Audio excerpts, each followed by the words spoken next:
So everyone says they want to change, right? They have New Year's resolutions. They go, I'm going to become fit and healthy and, you know, blah, blah, blah. But then when change happens, people freak out and don't want it to actually happen. So how do you overcome that fear of change, that discomfort? Okay, cool. It's a very good question. As human beings, like, you got to accept that we're a bit mucked up, like by design. We're a bit funny. We're not perfect. There's like the part of our brain that's very imaginative and it likes variety, it likes change. And then there's this other part of the brain, the reptilian brain, that says that as long as you're not dead, stay the same, I'm comfortable. So what happens when you try and change something is like this thing fires up all these like emotions of fear and anxiety to sort of counteract that. So you're kind of a living contradiction, if that makes sense. Yeah, right. Yeah, so it's about trying to see how you can work in harmony with both. Now, how you work in harmony with both is acknowledge that, well, you don't try and overcome fear, because it's sort of like, fear is sort of like a fire, and when you try and overcome it, it's sort of with wind or... You can't ignore the white elephant It goes up. in the room. Yeah. So what you're going to consider is that, okay, well, we know that one thing's for sure. If you're going to change, it's going to be fearful, right? So that means if you're feeling a bit of fear doing what you're doing, it means things are changing. Beautiful checking mechanism. Just know that the fear is there, then you're like, good, I'm on the right track. Things are changing. Be comfortable with it. Now, to manage it, you have to use your creative function. So I'll give you an example, right? Like, if you had a 1 meter wide path just along the floor here, you'd have no issues just walking along it, right? And not straying from the path. You'd be pretty confident doing that, wouldn't you?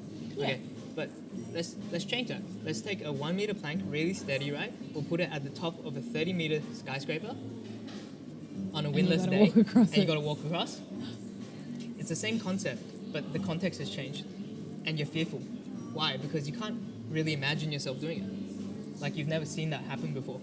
But if you can imagine yourself actually doing it, like in your mind, create a creative image. It's actually imagery. It's quite an advanced technique where you can actually see yourself doing the new thing. That actually manages the fear, because when the imagination and the mind doesn't have a sense of time. If you imagine it happening already, then it tells your mind that I'm familiar with this, and then the reptilian brain doesn't fire up as many emotions to hold you back. You'll still be nervous, but because you've already built a case for it in your mind where you've done it over and over and over in your mind again, it becomes very easy. Is that visualization then? It is visualization. So that's the importance of visualizing a belief that you have or a place that you want to be at in the future. Yeah, absolutely. Just be creative around that. Like, I mean, you do dance, right?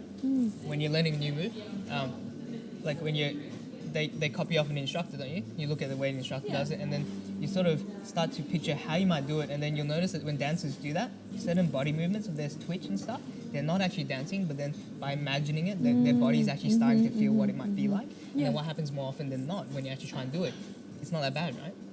Like, you don't totally fall on your butt. Yeah, and then before a performance, sometimes if I don't have the space to actually rehearse it, I just do it in my head, listen to the song, and visualize it. Exactly, and that's to just manage the fear. That's very powerful learning.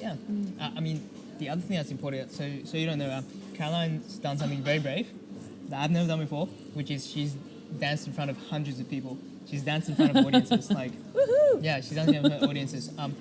And I'll ask Caroline now, like, when you the thought of actually performing in front of people can be quite daunting for most people. Would you agree? Yeah, it is. It is. And how is it that you manage that fear before you actually perform? I rehearse it in my head. You rehearse it in and head. I focus. If I don't focus on what it is I'm going to do, then I'll make more mistakes. Okay, and what might and what sort of distractions could occur that sort of make you There make could mistakes? be certain people in the room. Yep, certain There people. could be an unexpected scenario. I've never danced on the stage before, or the floor is different to what I'm normally used to. A lot of physical scenarios. The music could stop. There are all these fears of things that could actually happen but haven't happened yet. So what you're saying is focus on what's working, not the things that you can't control. Yeah. Same thing. Yeah, exactly. Yeah. Awesome.